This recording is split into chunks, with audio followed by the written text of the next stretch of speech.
Fala aí pessoal, começando mais um vídeo e dessa vez a gente vai falar um pouquinho sobre a anatomia e a fisiologia pulmonar, beleza?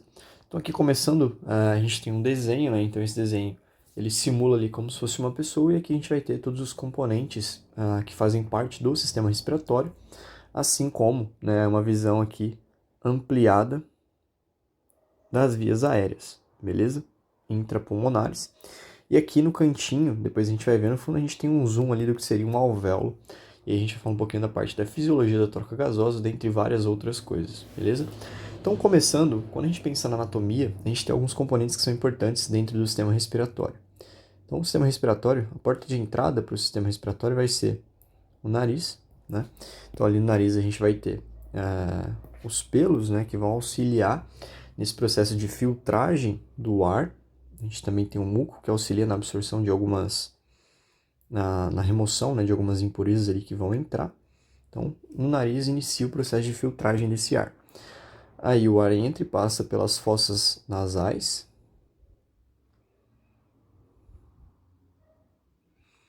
que tem formatos ali como se fossem ondulados, né? Então a gente tem três fossas nasais, a gente tem a fossa nasal superior, a média e a inferior. E quando o ar passa por essas fossas nasais, elas são altamente vascularizadas. Então elas têm uma alta vascularização. E aí quando o ar passa, ele vai começar a ser aquecido. Então elas vão servir justamente para iniciar esse processo de aquecimento do ar e depois ele vai ser umidificado. Então, ao longo das vias, a gente vai falar sobre as vias aéreas, né? A gente tem as zonas de condução do ar que vão transportar, filtrar e preparar o ar para que ele chegue pronto lá nas zonas de troca, que vão ser os bronquíolos respiratórios e os alvéolos, beleza? Depois das fossas nasais, a gente vai ter aqui a faringe e a laringe.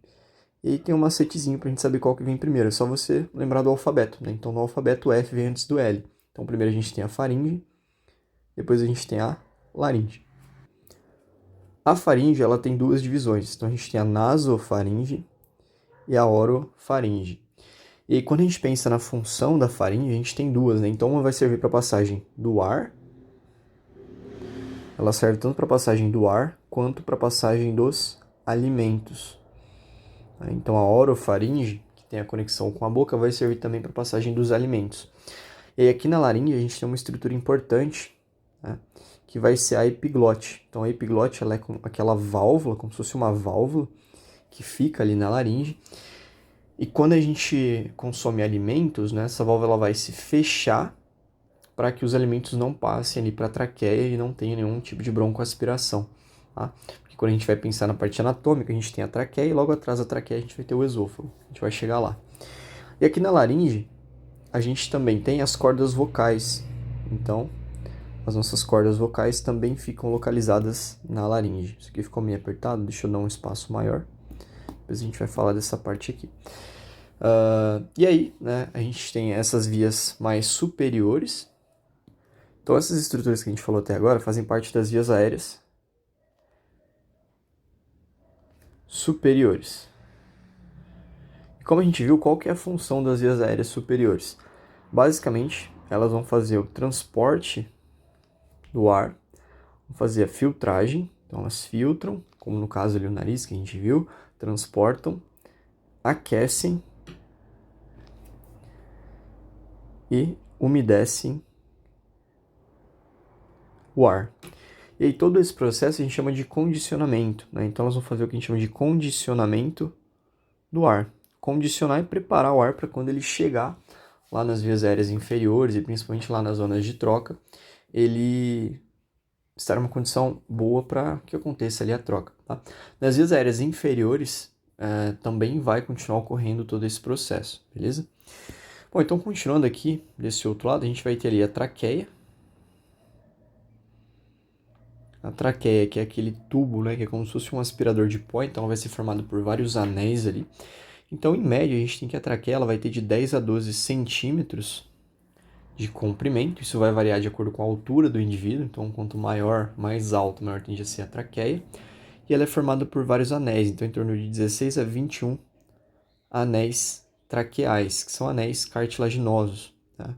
A gente vai ver que a maioria das vias, né, mais superiores, elas vão ter cartilagem que vai manter essas vias abertas. Quando a gente chega nos bronquíolos ali, terminais, bronquíolos respiratórios, eles não têm essa parte cartilagínea, né? Então, por isso que eles são mais... eles predispõem mais os broncoespasmos ali, por exemplo, beleza? Em relação ao diâmetro, a traqueia vai ter de 2 a 2,5 centímetros, mais ou menos. Vou fazer um esqueminha aqui da traqueia rapidinho. Bom, então isso aqui é a nossa traqueia, tá? Que a gente está vendo, na verdade, né? Que é como se fosse um corte, né? Eu peguei um corte ali transversal, a gente abriu, tá vendo de cima. Então aqui na parte mais inferior a gente tem a traqueia. Essa partezinha que está em azul é a cartilagem traqueal ou anel, né? Tá vendo que ele parece um C. E a gente tem aqui atrás o músculo traqueal. Aqui atrás da traqueia, na parte posterior ou mais superior aqui, a gente tem o esôfago. O esôfago é por onde o alimento ele passa. Então, sempre que a gente tem processo de deglutição, então a gente engole, a gente tem o esôfago empurrando aqui a traqueia para que ele consiga expandir. Então, ele fecha a traqueia, né? Ele meio que diminui o espaço da traqueia, o alimento passa e depois volta ao normal. Beleza? E aqui a gente ainda tem, né, na parte mais interna ali da traqueia, a parte do epitélio de revestimento, que vai ser formado ali por aquelas células caliciformes que fazem a produção de muco. A gente vai falar delas mais pra frente, beleza?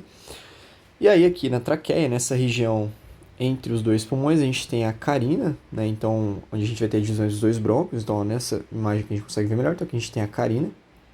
A carina ela vai se dividir em dois brônquios, né? Então, a gente tem a divisão ali ao final da traqueia nos brônquios principais. Então, a gente tem os dois brônquios principais, que vai ser o brônquio principal direito e o esquerdo. Vou colocar aqui só principais, beleza? A gente está falando do lado esquerdo do pulmão e aqui do lado direito, beleza? Então imagina que a gente pegou esses brônquios, a gente deu um zoom neles e a gente está vendo eles de perto, aumentados ali.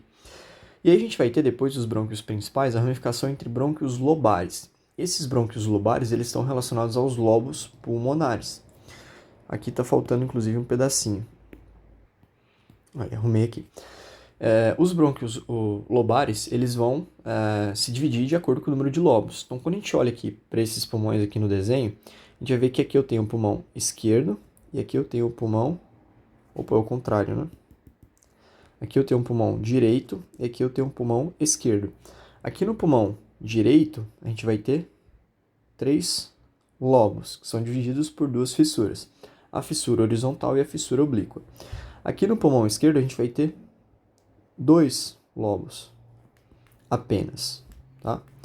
Então essa é a principal diferença ali. Então no pulmão esquerdo a gente tem 2 lobos apenas. Por quê? Se a gente for pensar anatomicamente, nessa região do mediastino, ali dentro da caixa torácica, a gente vai ter o coração. Então o coração acaba ocupando uma área grande aqui nesse lado esquerdo. E aí diminui o tamanho do pulmão ali. Por isso que a gente tem 2 lobos desse lado esquerdo e 3 do lado direito. Beleza? E aí a gente vai tendo as ramificações, então, desses brônquios principais, direito e esquerdo, em brônquios lobares. Então a gente tem os brônquios lobares. Esses brônquios lobares, eles vão se dividir em brônquios segmentares.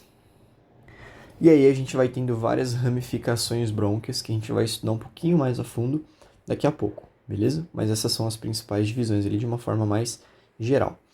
E aí a gente tem que essas estruturas, elas fazem parte das vias aéreas inferiores, tá? Então, a gente vai ver que mais ou menos continua aqui, daí a gente vai ter os bronquíolos, né? Então a gente tem os bronquíolos, aí a gente tem as ramificações, os bronquíolos respiratórios, aí a gente tem os bronquíolos, os ductos alveolares, né? Enfim, e lá na frente os alvéolos. Então esses pequenininhos aqui, esses saquinhos que parecem como se fosse uns caixinhos de uva, esses aqui vão ser os alvéolos. Então a gente foi dando um zoom, foi ramificando até aparecerem aí os alvéolos. Beleza? Uma consideração que é importante a gente fazer é que existe uma causa muito comum de broncoespasmo, né? O que seria o broncoespasmo? Não. Uma coisa que é muito comum quando a gente pensa, né, nos distúrbios ali que acometem o pulmão é a broncoaspiração, né? Então é muito comum a gente ver pacientes que sofrem uma broncoaspiração. E geralmente, quando a gente vê pacientes que broncoaspiram algum alimento, alguma coisa assim, isso tende a ir para o pulmão direito. E é o motivo que a gente vai falar agora. Então, aqui a gente tem, imagine que aqui são a ramificação dos dois brônquios principais. Então a gente está falando da região da carina, tá? Então aqui eu tenho a carina, que a gente acabou de ver, e ela vai se ramificar em dois brônquios principais, o brônquio principal esquerdo e o brônquio principal direito.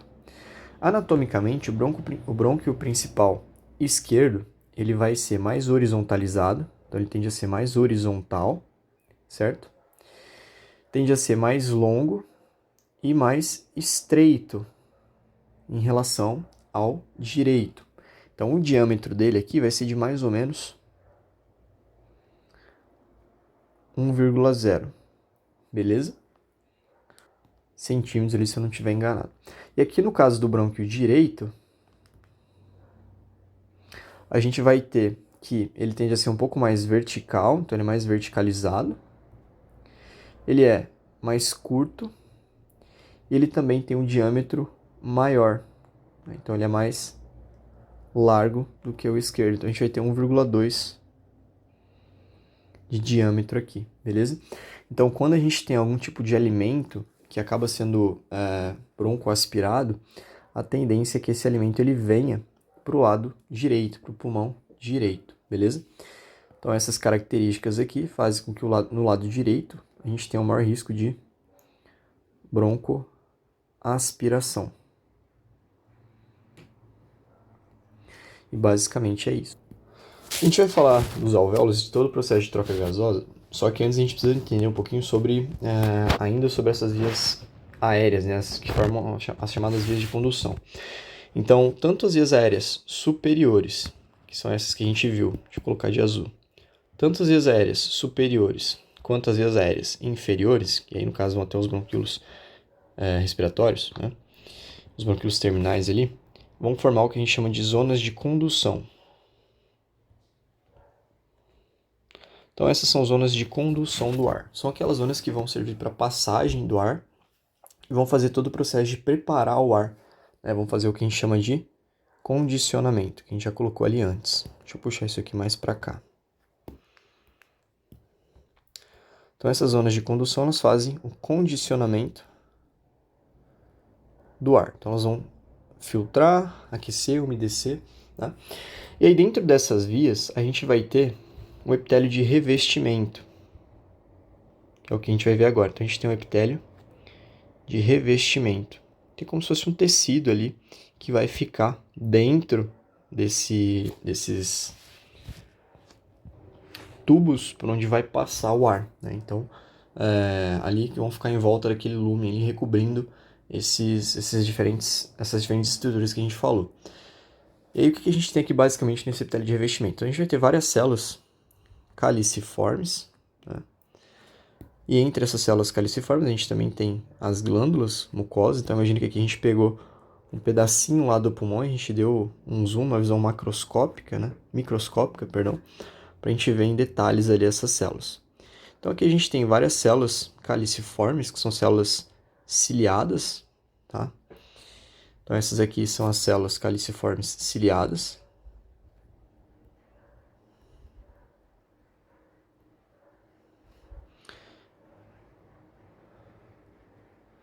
E aqui em azul a gente tem as glândulas ou a glândula mucosa, certo? A glândula mucosa, como o próprio nome diz, ela vai fazer a produção e a liberação do muco. Então aqui a gente tem a produção do muco, que vai ser liberado e vai formar como se fosse uma barreira protetora. Então o muco ele tem várias funções importantes. Essa barreira mucosa, né, basicamente, então essas glândulas elas produzem o muco. O muco ele funciona como uma barreira protetora, então ele auxilia no processo de proteção. Ele também auxilia a umedecer o ar, faz a filtragem, né, desse ar, então várias das substâncias nocivas ficam nesse muco.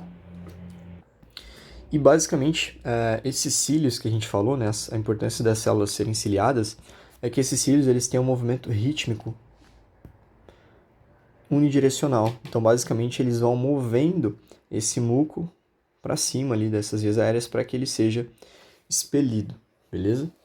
Então, dentro desse epitélio de revestimento, que ficam ali nas vias aéreas, a gente vai ter as células caliciformes, né, que tem os cílios que vão mover o muco, e a gente tem as glândulas mucosas que vão produzir esse muco, que vão formar ali essa camada mucosa, que é importante para o processo, né, também ali de filtragem, de preparação desse ar e também para a proteção desse epitélio, beleza? Bom, e aí antes da gente falar sobre os alvéolos em si, né, a gente vai continuar falando sobre as vias aéreas inferiores, né? Então, continuando aqui as vias aéreas. Então a gente tem a mesma imagem que a gente acabou de ver aqui em cima, né? Então essa imagem que a gente já viu ela. Só que agora a gente vai dar uma ampliada, né? Então a gente vai ver mais algumas ramificações. Então a gente viu aqui, a gente tem a traqueia. Aí a gente vai ter a região da carina, onde tem a divisão entre dois brônquios principais. A gente tem os brônquios principais, que vão se ramificar em brônquios lobares. Então a gente tem os brônquios lobares. E na pontinha a gente vai ter os brônquios segmentares. Deixa eu tentar escrever um pouquinho mais bonitinho para vocês entenderem aí. Brônquios segmentares. Tá? E aí a gente vai ter várias outras ramificações. Então a gente tem várias gerações brônquicas ali, tá? Então a gente chama de gerações mesmo de ramificações ali. Então aqui na traqueia a gente vai ter como se fosse geração zero, então a primeira ramificação, né? Aí aqui a gente tem os brônquios principais, a gente vai ter a primeira ramificação ali, brônquio principal direito e esquerdo, aí né, brônquios lobares vai ser a segunda, brônquios segmentares vai ser a terceira. Aí aqui na pontinha a gente vai ter as ramificações dos bronquíolos.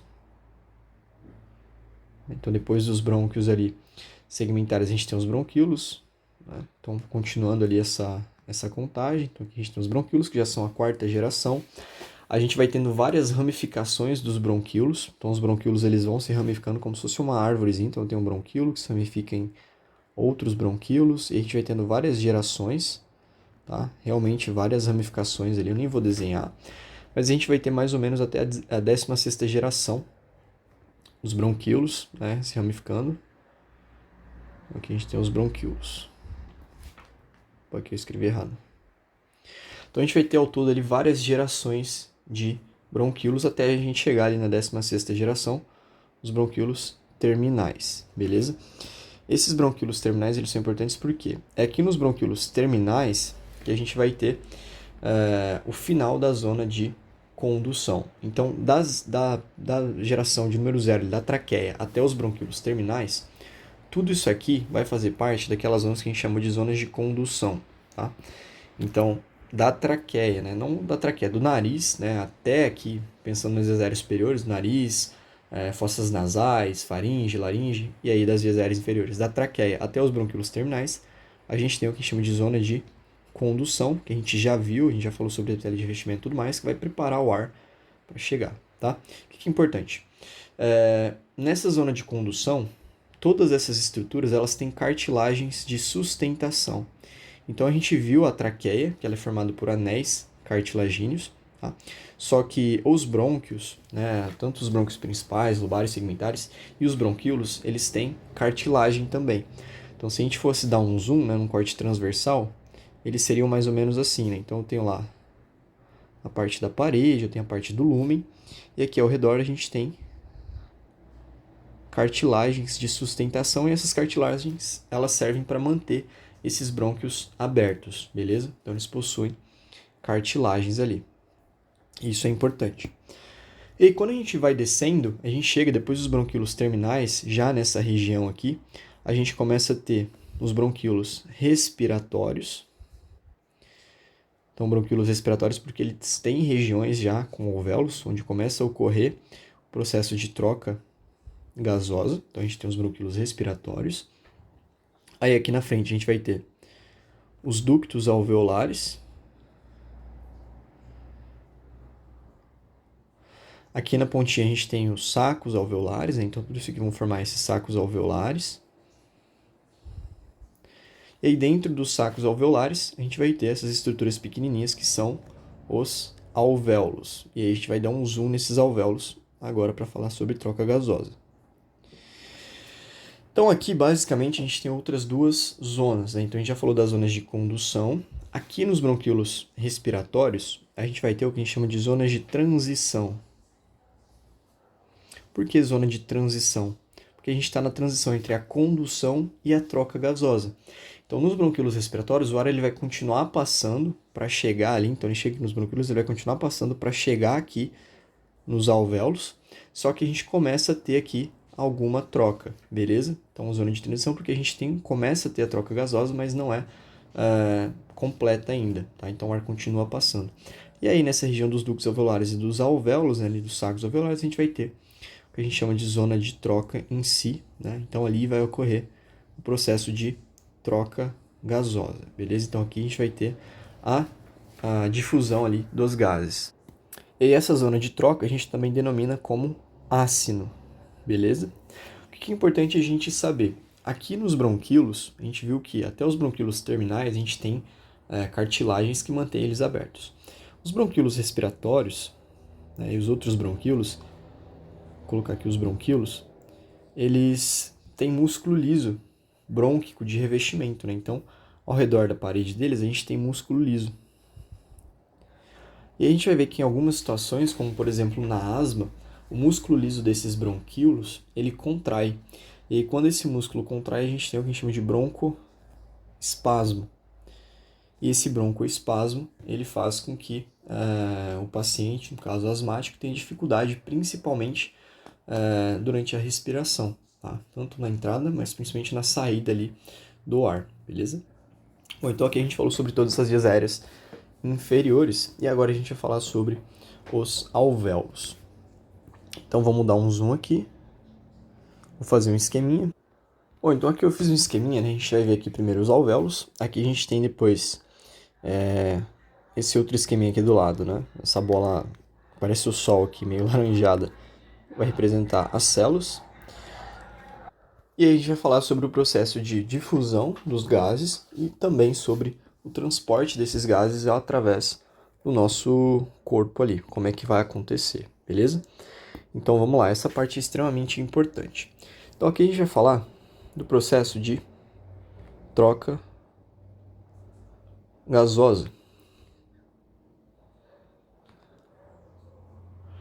que muitos livros trazem como hematose, processo de hematose, ou até mesmo a difusão dos gases, tá bom?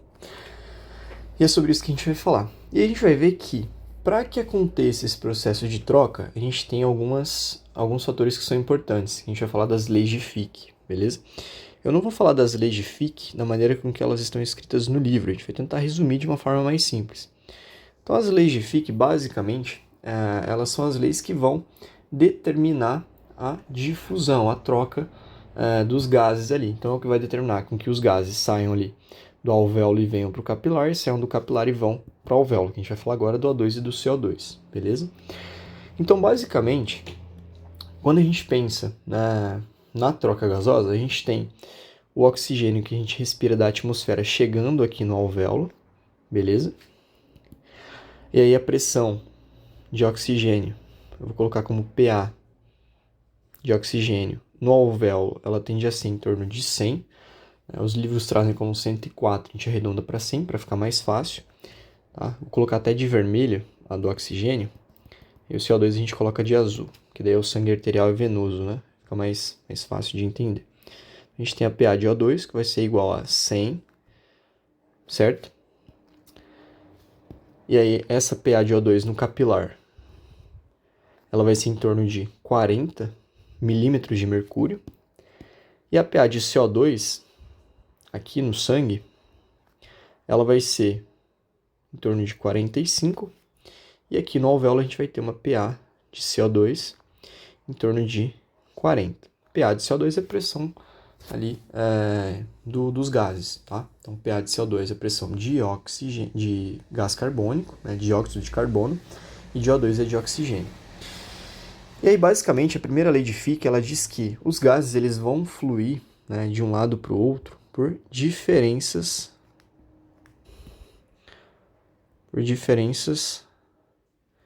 de pressão, que é o que a gente vê aqui. Então os gases eles tendem a sair sempre de onde tem uma maior concentração para menor concentração, beleza? Então, primeira lei de Fick, os gases fluem de onde tem uma maior pressão para onde tem menor pressão. Então, se a gente olha aqui no alvéolo, a pressão de O2 dentro do alvéolo é de 100 milímetros de mercúrio.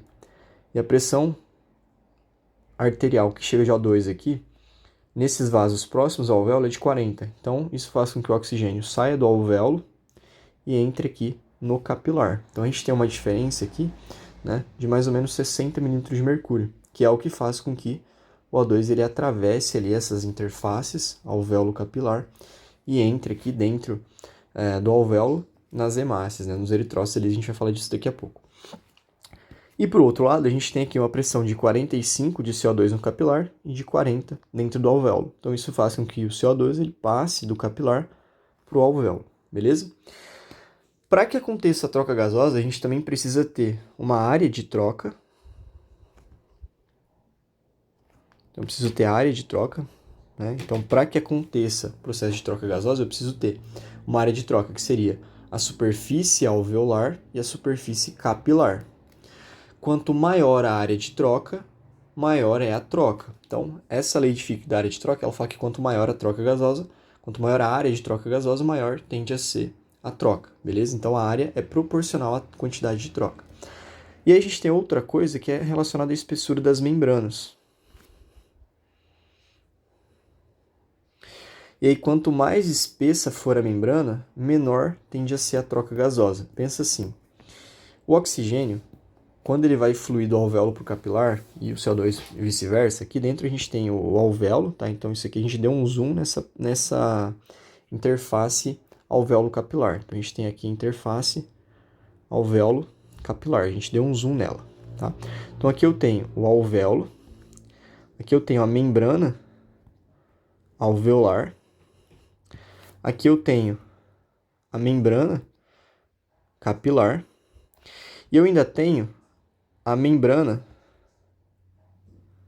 do eritrócito, né? Eritrócito. Então esses gases eles precisam passar por 3 membranas ali, ainda precisam passar por esse espaço, né, intersticial entre essas membranas. Então o O2, por exemplo, usando como exemplo o O2, ele vai precisar sair daqui, vai passar por várias membranas para ele chegar dentro do eritrócito. O CO2 é a mesma coisa. Então, para que isso aconteça, a gente precisa ter uma espessura muito pequena entre essas membranas, né, para que essa troca aconteça de forma mais rápida. Então, quanto maior a espessura, menor vai ser a troca. Então, a espessura ela vai ser inversamente proporcional à troca. Então, se eu tenho maior espessura, a troca vai ser menor.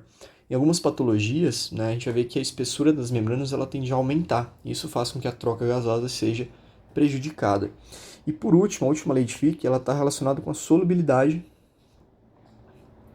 dos gases. E aí a gente tem que o CO2 ele é mais solúvel do que o O2, cerca de 20 vezes mais solúvel. Tá? Ou seja, ele consegue passar com um gradiente de pressão menor de diferença. Então, se a gente soma aqui, a gente viu que a pressão de O2 no alvéolo no capilar tem uma diferença de 60 milímetros de mercúrio. A pressão de CO2 no capilar e no alvéolo, ela vai ser de 5 milímetros de mercúrio, certo? E por que o CO2 consegue passar sem muita dificuldade? Justamente por conta da solubilidade. Então o CO2 ele é mais solúvel, ele consegue atravessar essas membranas com uma maior facilidade em relação ao O2.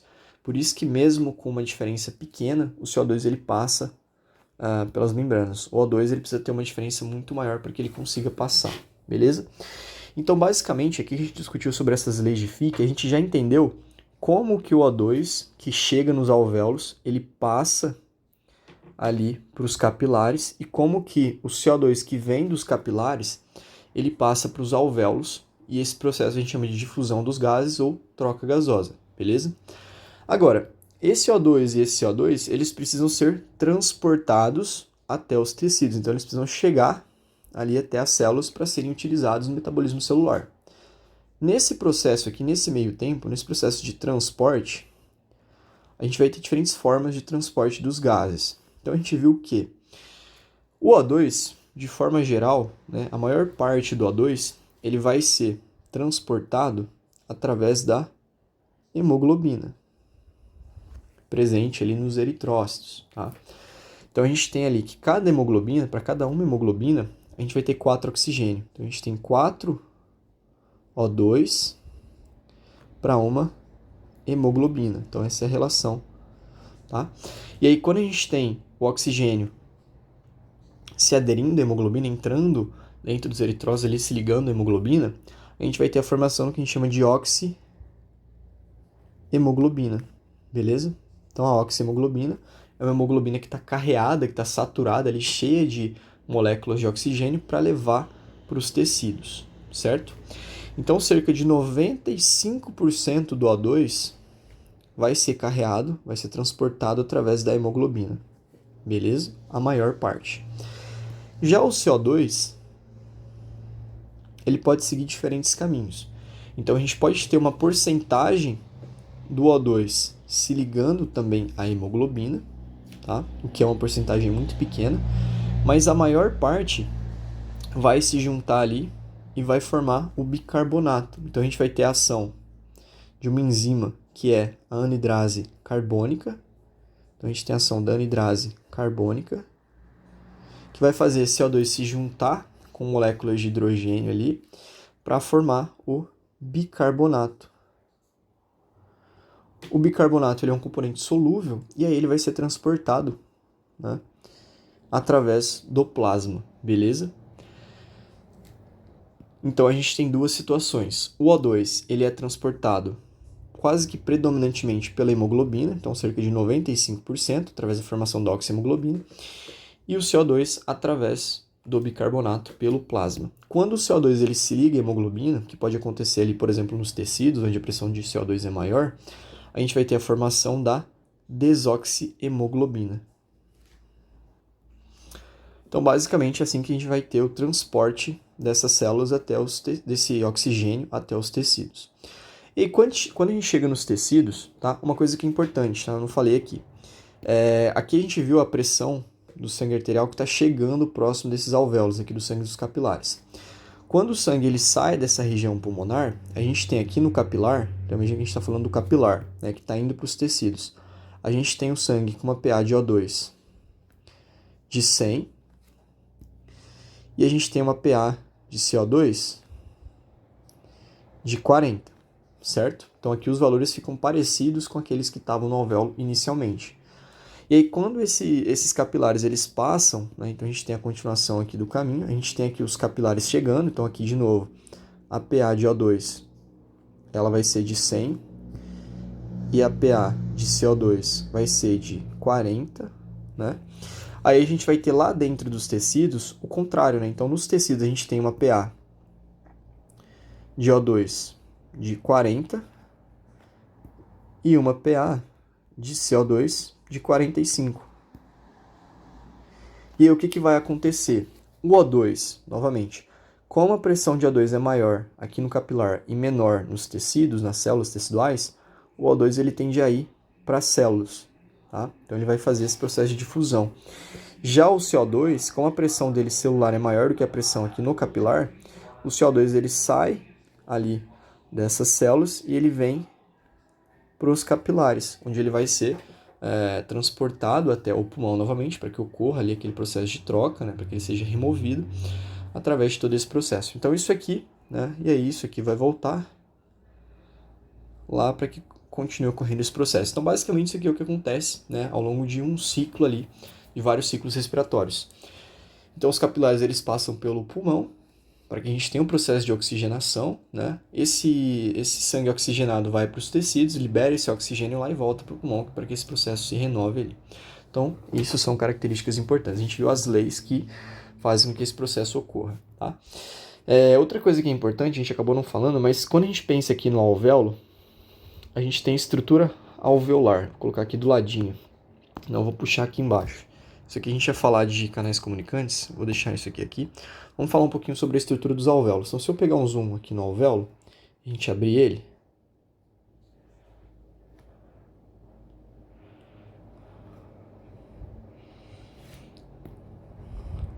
vou fazer um esqueminha aqui.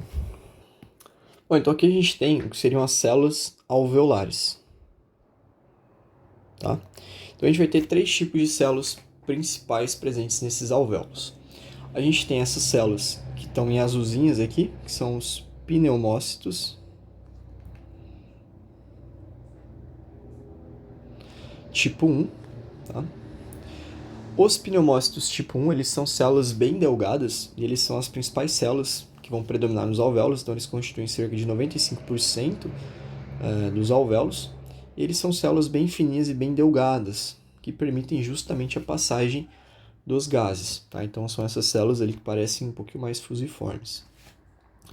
E aí a gente tem essas em vermelhinho, que são os pneumócitos do tipo 2, que são células um pouco maiores.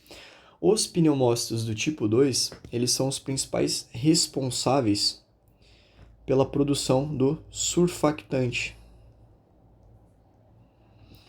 O surfactante, ele é uma substância que ele funciona como se fosse um detergente ali. E a principal função dele é diminuir a tensão superficial da água que fica ao redor dos alvéolos. Então pensa assim, ao redor dos alvéolos, imagina que isso aqui é o alvéolo. A gente tem uma pressão de líquidos, né, de água ali, líquidos que ficam ao redor dos alvéolos, né, no interstício ali, que faz com que os alvéolos tendam a colabar. Então, uma pressão de fora para dentro, em sentido ao centro do alvéolo, que faz com que ele tenda a colabar. Tá? E o que acontece? Essa tensão, ela vai acontecer por conta da ligação entre as moléculas ali de hidrogênio e de oxigênio na água. Tá? Então, isso aqui, essa ligação entre as moléculas, faz com que a gente tenha essa tensão superficial. O surfactante, ele vai lá e ele consegue cortar essas ligações.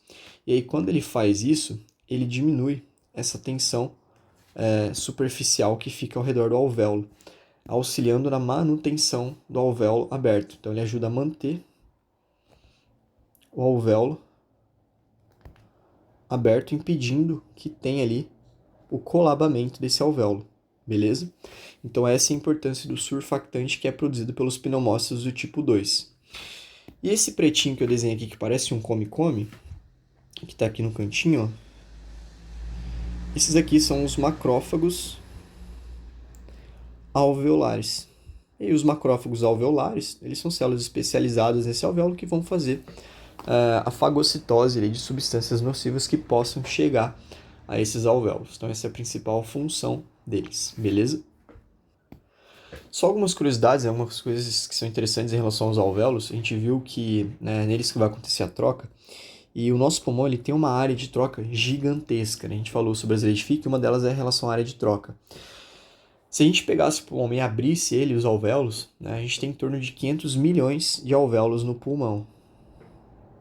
E se a gente abrisse esses alvéolos, daria mais ou menos, em relação a tamanho, a metade de uma quadra de tênis, de tão grande. Então é metade de uma quadra de tênis, o tamanho do nosso pulmão aberto ali, né, com esses 500 milhões de alvéolos. Claro que em alguns, esses valores são relativos, então de 300 a 500 milhões, então varia muito de acordo com o tamanho da pessoa, então pessoas mais altas tendem a ter um pulmão um pouco maior, pessoas mais baixas um pulmão um pouco menor.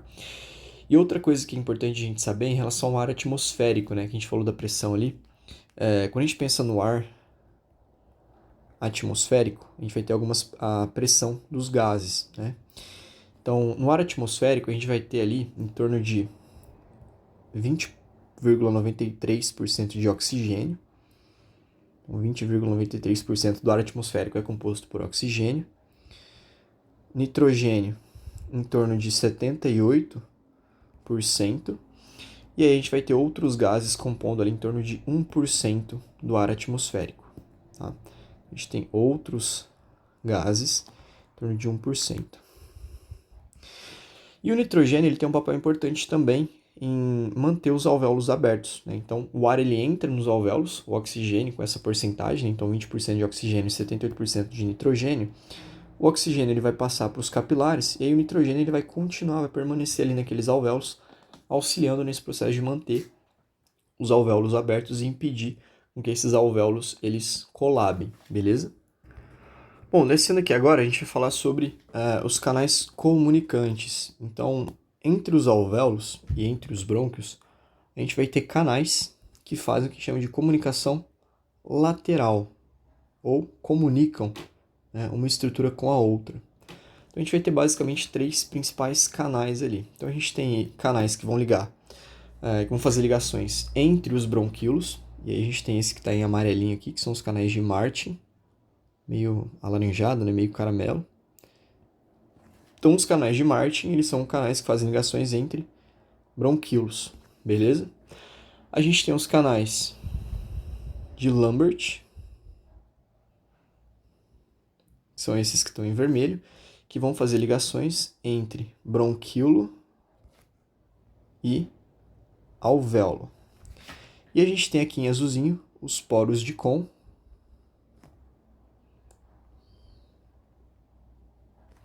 que vão fazer, acho que é assim que escreve Kohn, que vão fazer ligação entre os alvéolos, beleza? E para que servem esses canais comunicantes? Basicamente, eles fazem o que chama de comunicação lateral.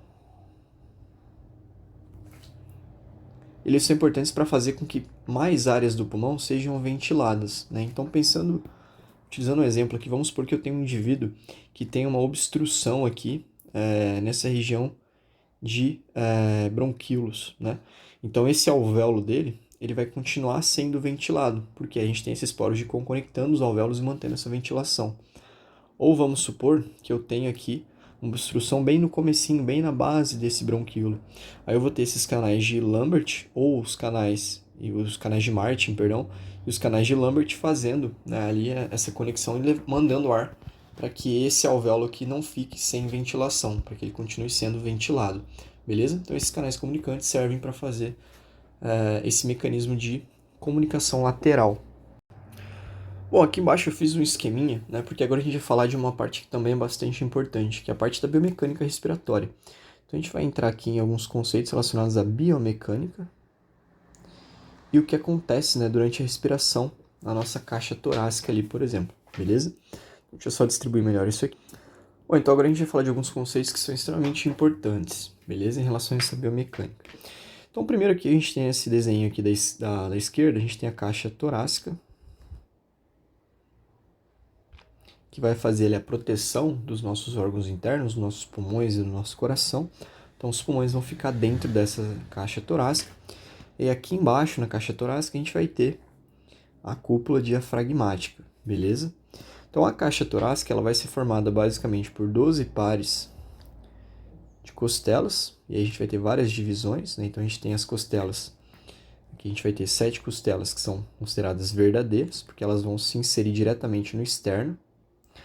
A gente vai ter 3 costelas falsas, que vão se inserir na cartilagem costal da 7ª costela, no caso aqui a 8ª, 9ª e a 10ª.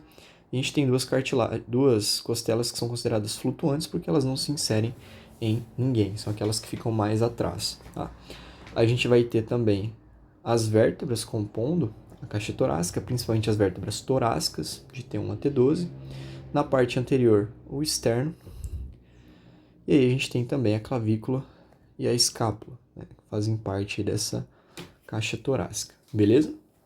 Esses são os componentes ósseos. E aqui a gente vai ter os músculos, né, os intercostais internos e externos. Aqui a gente tem um conceito bem interessante, antes da gente falar dos músculos respiratórios em si, que são os movimentos torácicos, tá? Eu desenhei um baldezinho para a gente falar de um movimento que chama de alça de balde. A gente tem um movimento de alça de balde, e aqui do lado a gente tem um movimento de braço de bomba. Esse braço de bomba vem daquelas bombas que o pessoal usava para pegar água, né, anteriormente naqueles poços artesianos. Então você fazia lá um movimentozinho, né, no sentido antero-posterior e gerava uma pressão ali que fazia com que a água subisse pelos canos, etc. Tá? E aí algumas coisas que são importantes. Quando a gente pensa nesses movimentos, esses são os movimentos que vão aumentar, vão fazer expansão da caixa torácica. Tá? Então, para que a gente tenha os movimentos da caixa torácica, para que a gente tenha respiração, a gente vai ter esses dois movimentos ocorrendo, o de alça de balde e o de braço de bomba. Esse movimento de alça de balde, ele vai aumentar a expansão torácica no sentido lateral. Então, ele vai fazer um aumento das costelas, principalmente nas regiões laterais ali, em sentido crânio-caudal também. E aqui a gente vai ter esse braço de bomba que vai aumentar a expansibilidade da caixa torácica no sentido antero-posterior. Então, tanto anteriormente quanto posteriormente e crânio caudal também. Tá? Então, ambos esses movimentos são importantes para expansão torácica ali durante a inspiração, principalmente. E aí a gente vai falar daqui a pouquinho das pressões pleurais que estão relacionadas com esses movimentos, né, com esse movimento de expansão na caixa torácica. Quando a gente pensa nos músculos relacionados com a respiração, a gente vai fazer um vídeo separado mostrando o Atlas, onde a gente vai aprofundar um pouquinho mais essa parte de biomecânica respiratória. Aqui é só para ter uma introdução mais genérica e mais geral. Então a gente tem aqui esse carinho que eu desenhei por baixo, a gente está vendo ele por baixo, que é o diafragma. O diafragma ele é o principal músculo inspiratório. Então cerca de 70% da inspiração ela vai acontecer só pela ação do diafragma, tá? De 70% a 80%. Então o diafragma ele é um músculo que ele tem um formato de cúpula, né, que a gente está vendo aqui. Ele vai ter inserções aqui anteriormente nessa região do processo xifoide ali do externo, aqui atrás na região das vértebras torácicas, e nas laterais ele vai se inserir aqui nas 6 últimas costelas de cada lado. Beleza? Então essas são as inserções. Então ele forma como se fosse um tapete ali, né? Ele vai separar a caixa torácica da região abdominal. E aqui no meio a gente tem um buraquinho, né? Que é o hiato. Quando a gente fala em hiato anatomia, a gente está falando de buracos, onde vai ter a passagem ali de alguns nervos ali, da aorta, né? Enfim. E o diafragma, basicamente, né? A gente viu que ele está aqui embaixo, né? No tórax, então ele tem origem ali, aqui está a cúpula diafragmática. Quando a gente faz um movimento de inspiração, o diafragma ele tende a descer, tá?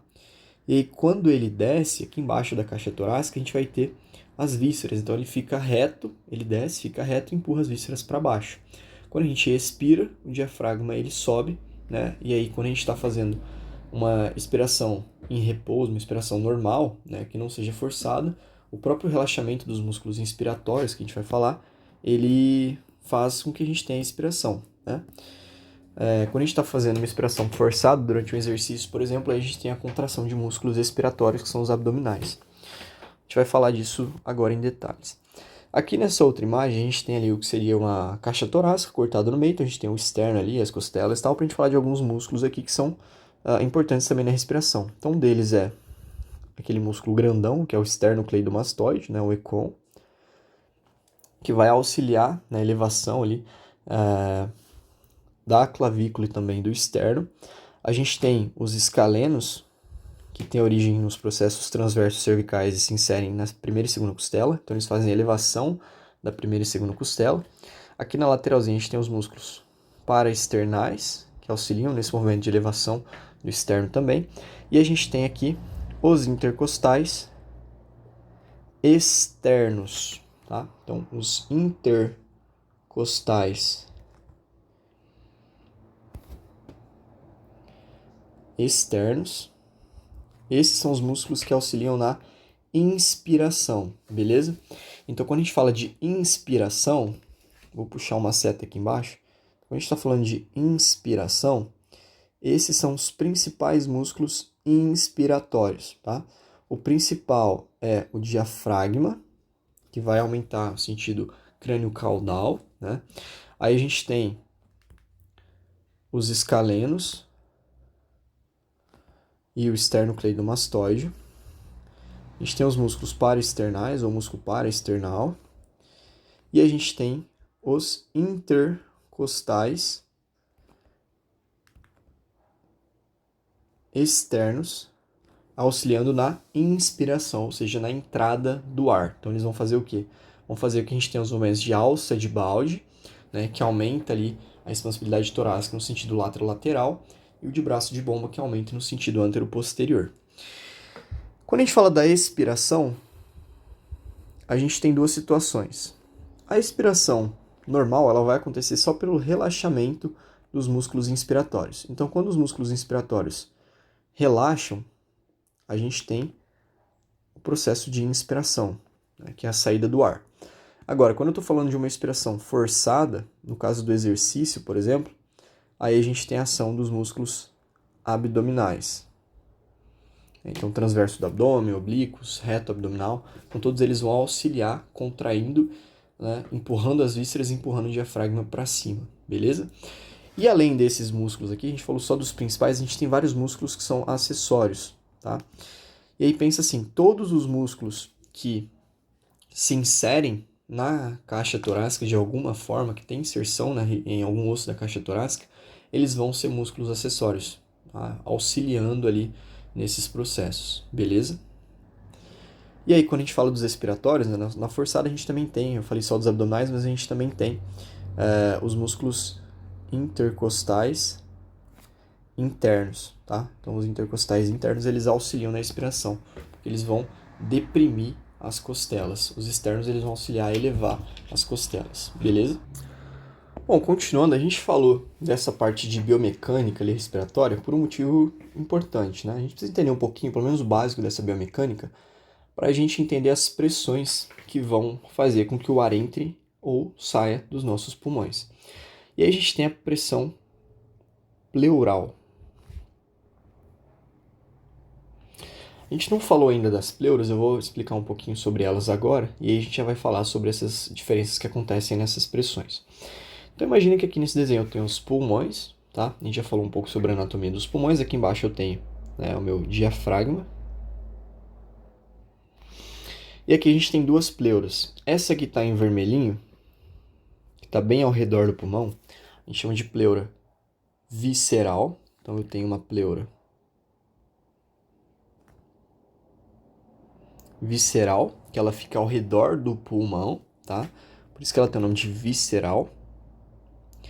E eu tenho uma pleura que ela fica aderida à caixa torácica, que a gente chama de pleura parietal. Esse parietal vem de parede torácica, beleza? Então eu tenho duas pleuras. Uma pleura, ela fica aderida à caixa torácica. Então imagina que essa azulzinha, ela está inserida aqui nas costelas. Então imagina que esse negocinho preto são as costelas, né? E essas pleuras, elas estão... Essa pleura parietal, ela está inserida ali próximas às costelas. Finge, tá, que isso acontece. E aí, quando eu tenho o movimento das costelas, elas vão puxar essa pleura azulzinha, que vai puxar a pleura vermelhinha, vai fazer a extensão, a expansão do pulmão, beleza? É basicamente isso. Entre essas pleuras, a visceral e a parietal, a gente tem um espaço, né, que é um espaço muito pequeno, um espaço que a gente chama de espaço virtual, que é o espaço pleural.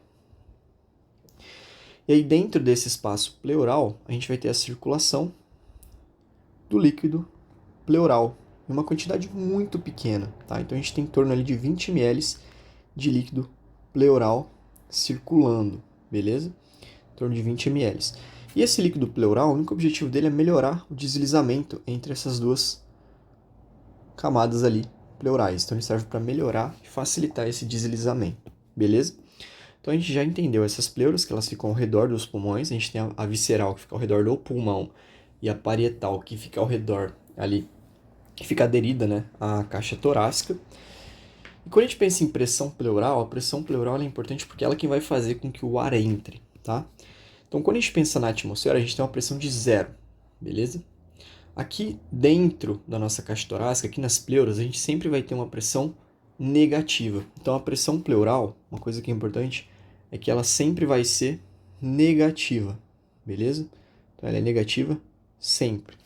O quão negativa ela é? Em torno de -3, -4 ali, depende, né? Mas a gente coloca, os livros trazem em média, -3 aqui, -4, tá? Vamos colocar como -4 de pressão, tá?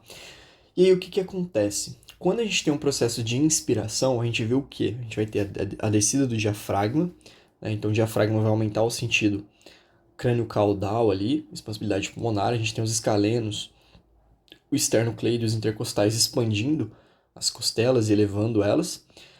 E aí a gente vai ter as costelas, né, a caixa torácica puxando a pleura parietal, que vai puxar a pleura visceral, e aí a gente tem o aumento da caixa torácica. Quando isso acontece, a gente tem uma diminuição, né, a pressão pleural ela fica ainda mais negativa, tá?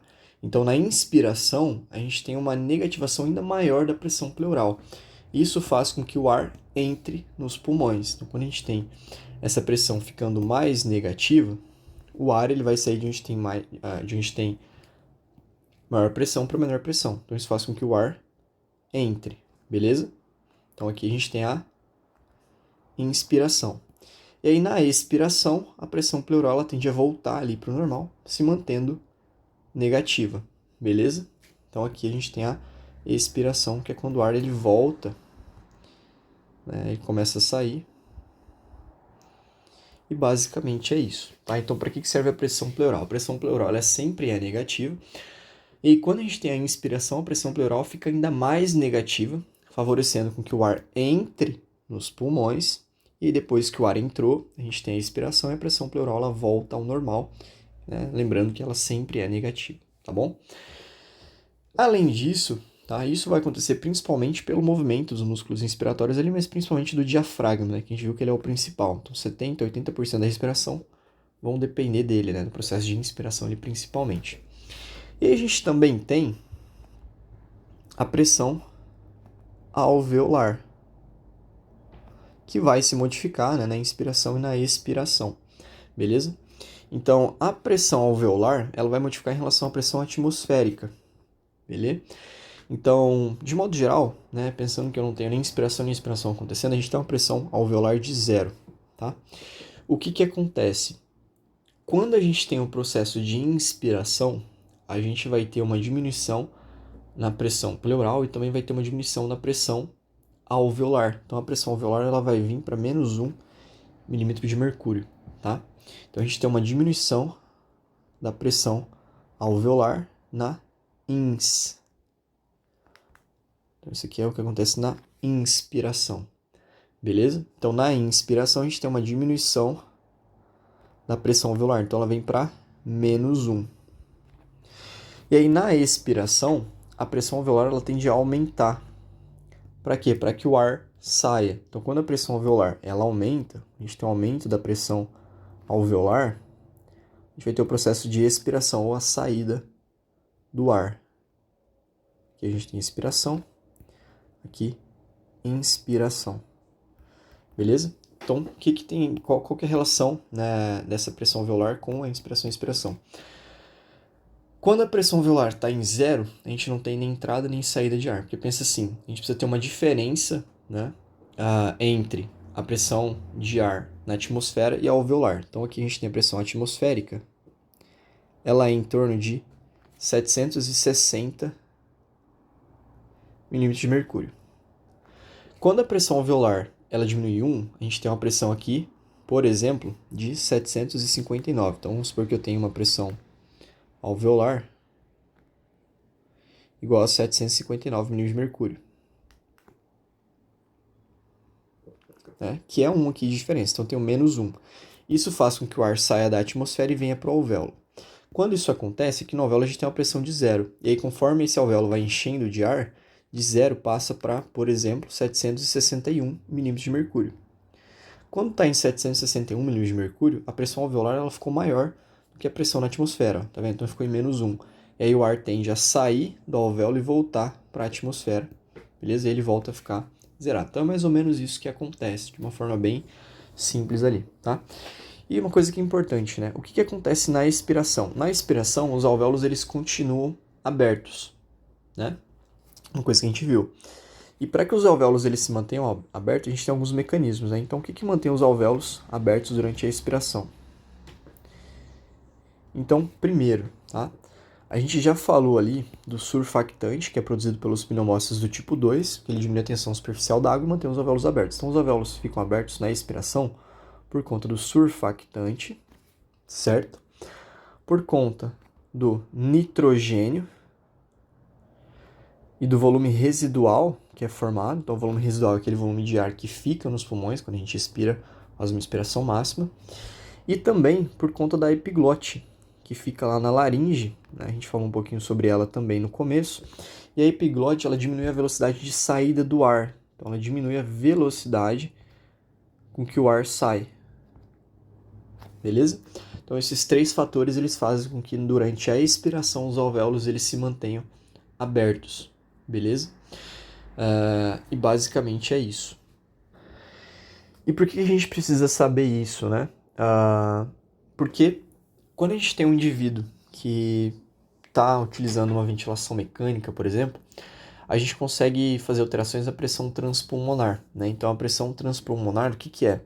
É a pressão alveolar menos a pressão pleural. Nem vou escrever isso, né? Só vou falar. E quando a gente tem uma alteração na pressão pleural, né? Que quando a gente precisa ajustar a pressão pleural, a gente tem exercícios respiratórios, né? Como técnicas de expansão pulmonar que a gente vai utilizar para melhorar essa pressão pleural e melhorar a entrada de ar, né? A troca gasosa ali. Quando a gente tem alguma alteração na pressão alveolar, aí no caso a gente precisa que o indivíduo ele faça uso da ventilação mecânica, porque a gente vai precisar alterar a pressão nos alvéolos, ou diminuir para entrar o ar, na maioria das vezes diminuir para que o ar entre, beleza?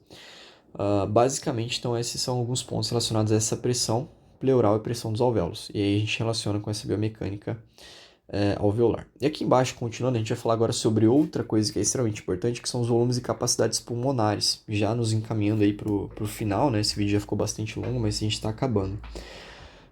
Então a gente tem aqui os volumes e capacidades. Tem esse gráficozinho aqui que a gente vai ver ele agora.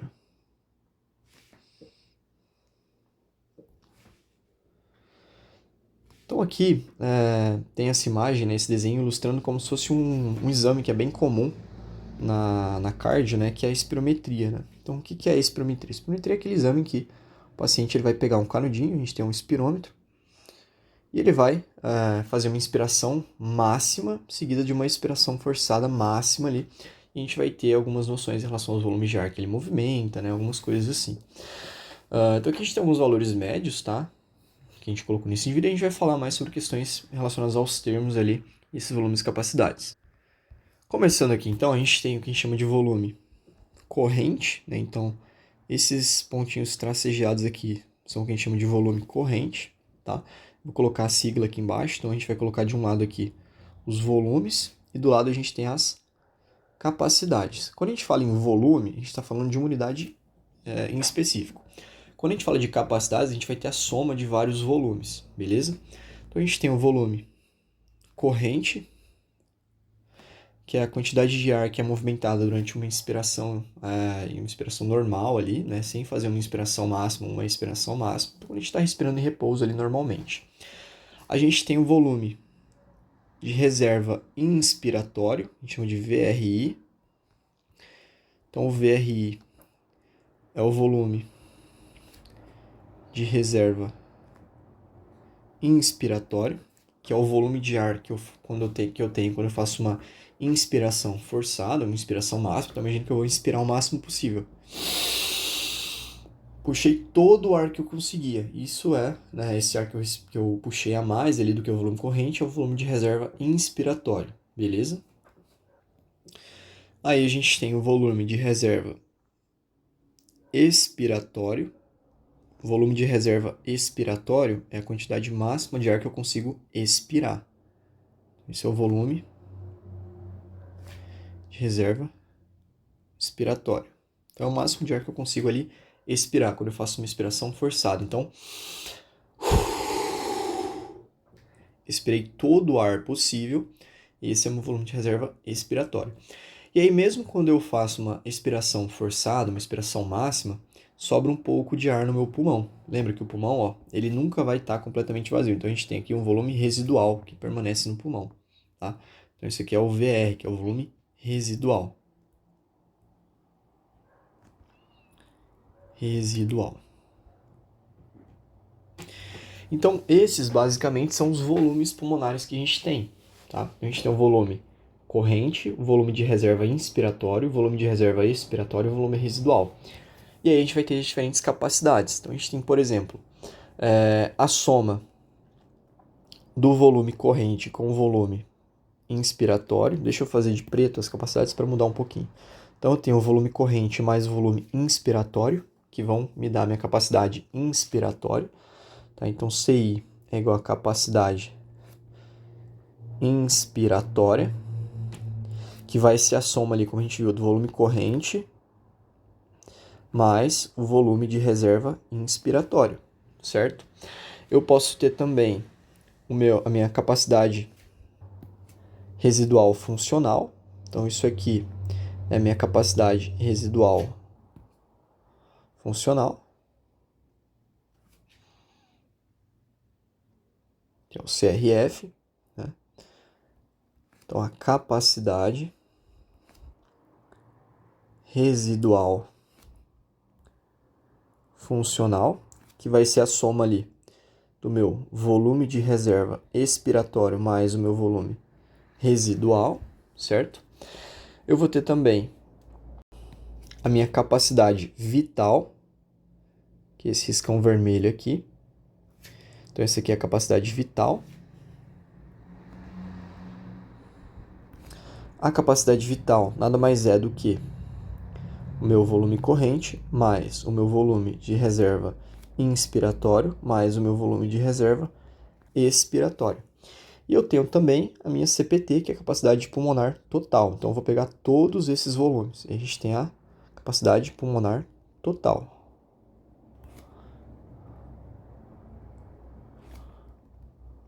Capacidade pulmonar total, então eu vou ter o volume corrente, mais o volume de reserva inspiratório, mais o volume de reserva expiratório, mais o volume residual. Então, eu vou somar todos os meus volumes. E aí, a gente vai ter esses volumes e capacidades. Então, lembrando que, quando a gente fala das capacidades, as capacidades elas são a soma dos volumes. Então, quando eu somo vários volumes, eu vou ter as capacidades pulmonares, beleza? E aí, esses volumes e capacidades, eles representam, de uma forma geral, o ar que entra e sai do pulmão de forma cíclica. Como assim? Quando eu tenho uma inspiração e uma expiração, a gente tem um ciclo respiratório, tá? Então, o ciclo respiratório é uma ins e uma ex, beleza? E aí a gente falou aí desses volumes e capacidades.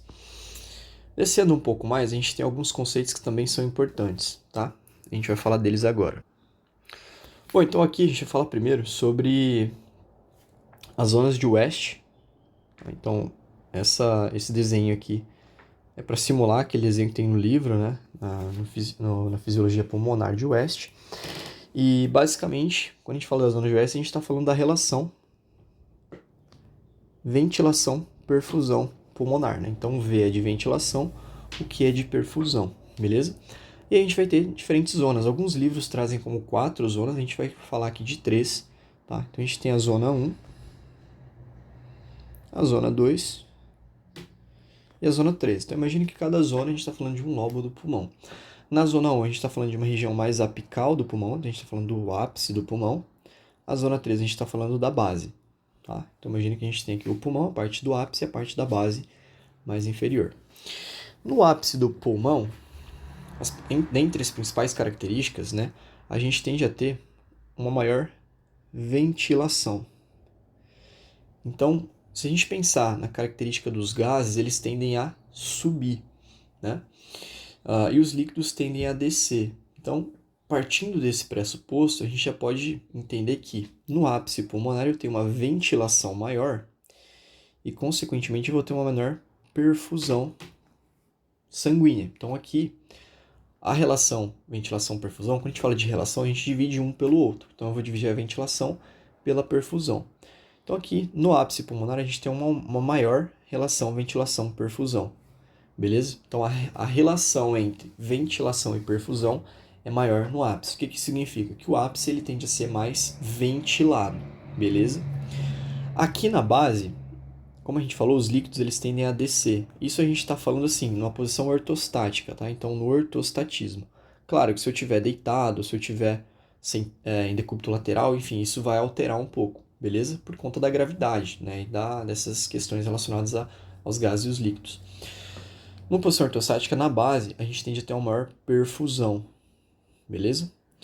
E quando a gente olha para o livro lá para o West, ele fala que na base a gente também tem uma maior ventilação. Quando a gente compara a ventilação do ápice e da base, na base a gente tem mais ventilação que no ápice.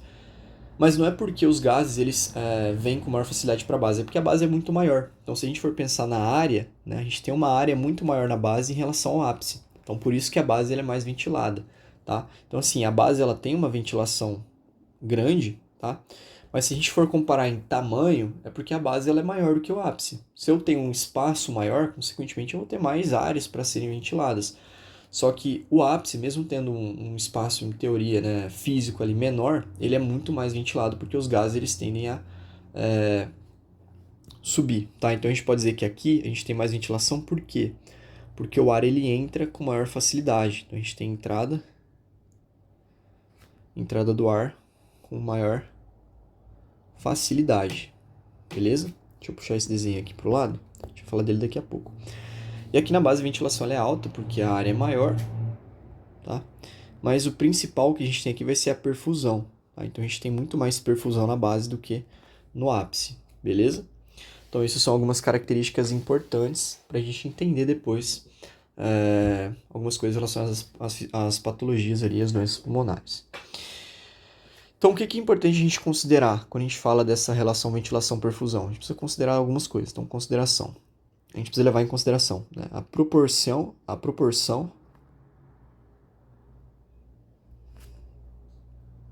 pulmonar, então a gente está falando de tamanho, proporção entre ápice e base, né? Então a gente sabe que a base é maior que o ápice, tá?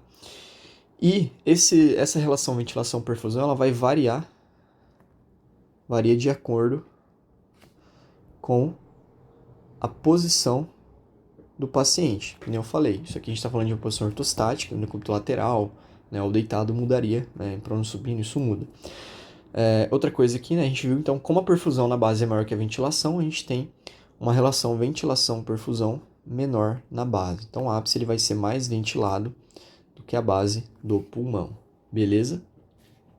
Basicamente é isso. Aqui a gente tem um outro conceitozinho que está relacionado com as propriedades pulmonares, que a gente vai falar rapidinho, tá? Quando a gente pensa nas propriedades pulmonares, o pulmão ele vai ter duas propriedades importantes.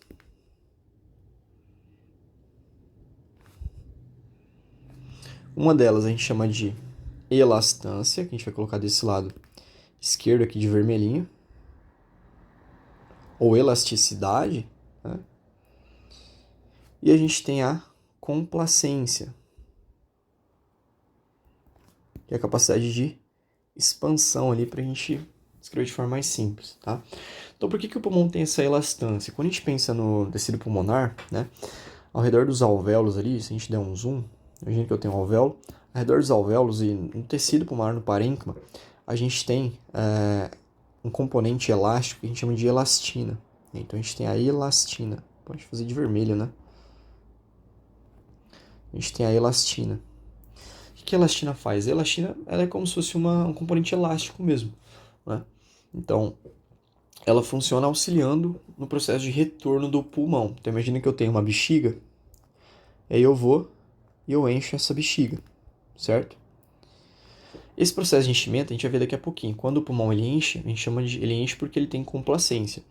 E aí a elastância faz com que o pulmão ele volte ao normal. Então, depois de encher, o pulmão ele volta ao normal. Por quê? Porque ele tem elastina, que é como se fosse um elástico. Então, se eu estico o elástico, ele tende a voltar para a posição normal. Isso é a mesma coisa, tá? Então, o pulmão ele expande e a elastância, a elasticidade faz com que ele volte.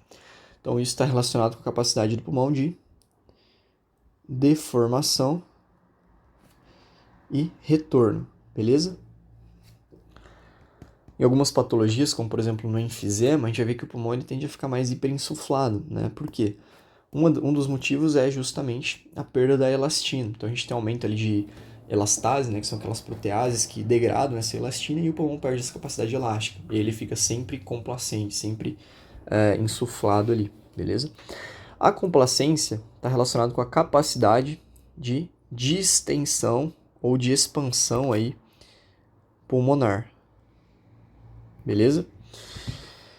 E ela é medida em volume por unidade de pressão. Volume por unidade de pressão. Então, o que é o pulmão complacente? O pulmão complacente é um pulmão que aumenta de volume com pouca pressão. E aí, basicamente, né, uma das coisas que auxilia nessa complacência é justamente o surfactante. Tá? Então, imagine que eu tenho lá vários alvéolos. Ao redor desses alvéolos eu tenho a tensão superficial da água, que a gente já viu, que é uma pressão que faz com que o alvéolo colabe. Mas aí o surfactante, o que ele faz? Ele diminui essa tensão E aí ele faz com que fique mais fácil para esses alvéolos e para esse meu pulmão expandir, tá? Isso, essa capacidade de expansão, a gente chama de complacência. Então, quando o surfactante diminui a tensão superficial da água, além dele manter o alvéolo aberto, ele aumenta também, melhora a complacência, beleza? Então, elastância, a capacidade do pulmão de deformar e retornar à posição, e a complacência, a capacidade de expansão. E aí, por fim, a gente vai fechar falando um pouco sobre o controle da ventilação, que é um tema extremamente importante. Então, a gente entender como que a nossa ventilação ela é controlada, tá? O controle da ventilação. Então, aqui eu fiz um esquema, né, para a gente entender. Então, a gente tem os centros de controle do tronco encefálico aqui, né? Então, aqui no nosso tronco encefálico, a gente tem os centros de controle respiratório, tá? Aqui a gente tem os centros de controle, na região de ponte e bulbo, principalmente, né? Então, aqui a gente vai ter um centro que a gente chama de centro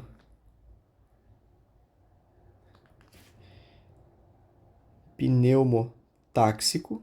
Então, esse que está em vermelhinho é o centro pneumotáxico. A gente vai falar sobre a função de cada uma, tá?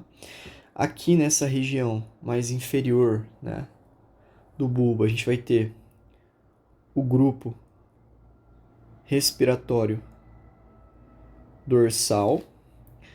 Aqui na região anterior, a gente tem o grupo respiratório ventral.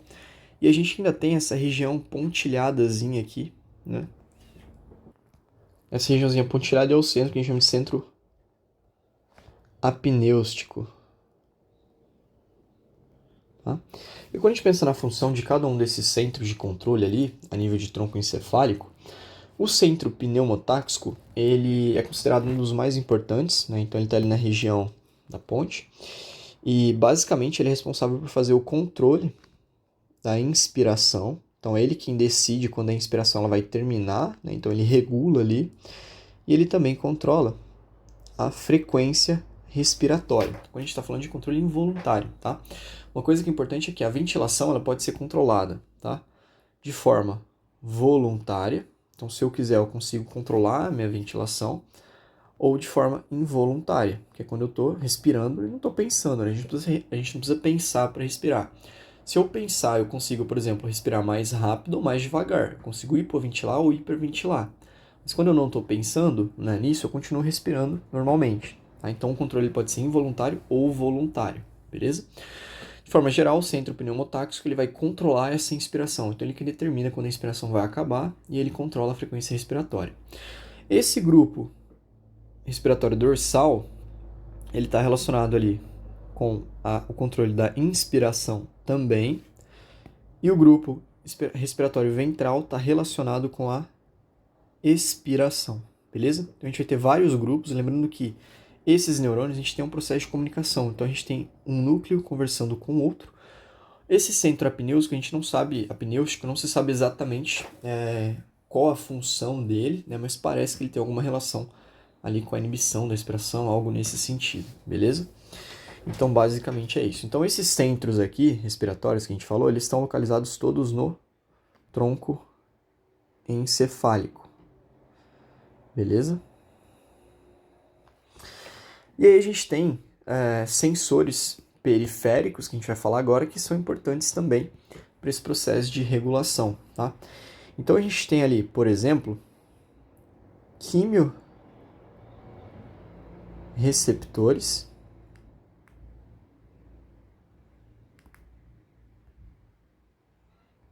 tá? Então a gente tem uma classe de quimiorreceptores que podem ser, por exemplo, a gente tem os quimiorreceptores, vou colocar aqui em cima, centrais,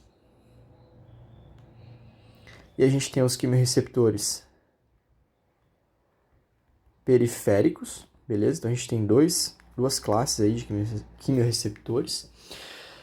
Esses quimiorreceptores, basicamente, eles vão captar alterações relacionadas ali à pressão de CO2, a pH de O2, também pH sanguíneo, e eles vão mandar estímulos lá para os neurônios respiratórios no tronco encefálico, beleza? Lá para aqueles grupos ali respiratórios, enfim. Esses quimiorreceptores centrais, eles ficam localizados, né, nessa região aqui do bulbo ventral, tá? Então, eles são localizados no bulbo ventral. E aí, por que eu fiz esse esqueminha aqui? Porque, basicamente, eles são sensores, né? Aqui a gente tem um bulbo, aqui a gente tem um centro ventilatório, e eles ficam localizados próximos à região do líquido cérebro-espinal. Então, quando a gente tem alguma alteração nos níveis de CO2, então, quando a gente tem aqui ó, alteração, aumento, por exemplo, do CO2, ou diminuição do pH no líquido cérebro-espinal, eles vão mandar um sinal lá para o sistema nervoso central, lá para o tronco encefálico, né, ali para aqueles grupos respiratórios no tronco encefálico, falando, opa, o nível de CO2 aumentou, ou o pH diminuiu, né, tanto no líquido cérebro-espinal quanto aqui no líquido extracelular também, tá? E aí a gente tem uma resposta que é o aumento ali da frequência respiratória, por exemplo, para eliminar mais CO2, beleza? Então, os quimiorreceptores centrais, eles são sensíveis a alterações no CO2 e a diminuição do pH. Então, aumento do CO2 ou diminuição do pH, beleza? No líquido cérebro-espinal. Os quimiorreceptores periféricos, eles vão estar localizados principalmente na região da bifurcação das carótidas. Então, eu desenhei aqui mais ou menos as carótidas, né? Que vão irrigar ali o nosso cérebro, vão levar o sangue oxigenado para o nosso cérebro, nosso encéfalo, principalmente nessa região do glomo carotídeo, tá? E aí, esses quimiorreceptores, eles são sensíveis a alterações relacionadas, por exemplo, aos níveis de oxigênio e aumento do pH. Então, eles respondem a diminuição importante ali nos níveis de O2, aumento dos níveis de CO2 e principalmente aumento dos níveis de pH, tá? Então esses receptores, né, esses quimiorreceptores periféricos, eles captam alterações relacionadas à diminuição do O2 e aumento do CO2 ou alteração ali no pH, beleza? Diminuição ali no caso do pH. Então essa é a função dos quimiorreceptores periféricos, que também vão mandar sinal lá para o tronco encefálico para a gente ter respostas ali, por exemplo, de aumento da ventilação. E aí a gente tem também os mecanoceptores, né? Então esses são os mecanoceptores ou mecanoreceptores que captam ali alterações na resistência ou complacência do pulmão, né? Então eles captam ali estímulos relacionados a alterações tanto de resistência, dificuldade para expandir ou, né, de ter essa complacência. E eles também vão mandar um sinal lá para o tronco encefálico. E sempre que a gente tem esses aqui são sinais sensoriais, então eles mandam essa informação sensorial e aí a gente tem uma resposta, tá? Qual que é a resposta desses centros respiratórios ali? Essa resposta vai ser através da ativação dos músculos respiratórios, né? E aí a gente pode ter diferentes respostas, né? Por exemplo, se eu tenho uma diminuição do pH, um aumento de CO2, né? Uma das coisas que a gente pode fazer é aumentar a ventilação, né? Então você aumenta ali a frequência respiratória e o volume corrente, né? E aí você tem maior eliminação de CO2, maior entrada de O2, aos poucos vai corrigindo, tá? Então basicamente é assim que o nosso sistema nervoso, né, que a gente tem esse reflexo de controle da respiração, beleza? Então a gente tem lá na região do tronco encefálico, claro que a gente também tem informações ali que vêm de nível cortical, né, atuando no tronco encefálico, a gente também tem essas informações chegando a nível de sistema nervoso central, mas aqui para a gente compreender, né, a gente tem ali os centros de controle respiratórios no bulbo e na ponte, tá? E a gente tem esses quimiorreceptores que funcionam como sensores ali no nosso corpo, que captam essas alterações na pressão arterial de CO2, de O2 e no pH sanguíneo, né? Ou no líquido cérebro-espinal ali, e enviam um sinal lá para o tronco encefálico, e aí isso gera uma resposta que vai gerar uma ação ventilatória ali, ou aumento da ventilação, uma diminuição, isso depende daí, beleza? Então basicamente é isso, né? Vamos só dar uma recapitulada, então a gente finaliza aqui. A gente falou sobre o controle da respiração, falou sobre as propriedades pulmonares e a relação ventilação-perfusão, os volumes e capacidades, falou um pouquinho sobre a pressão pleural e a pressão alveolar e a importância delas durante o processo de inspiração e expiração. Falou sobre a biomecânica respiratória de uma forma mais geral, sobre a fisiologia, né, por trás da troca gasosa, os componentes que fazem parte ali dos alvéolos, né, falando sobre as vias aéreas e um pouquinho sobre a anatomia pulmonar. Então eu vou encerrar esse vídeo aqui, espero que tenha te ajudado. Se gostou, comenta aí o que você achou e te vejo no próximo vídeo. Até mais!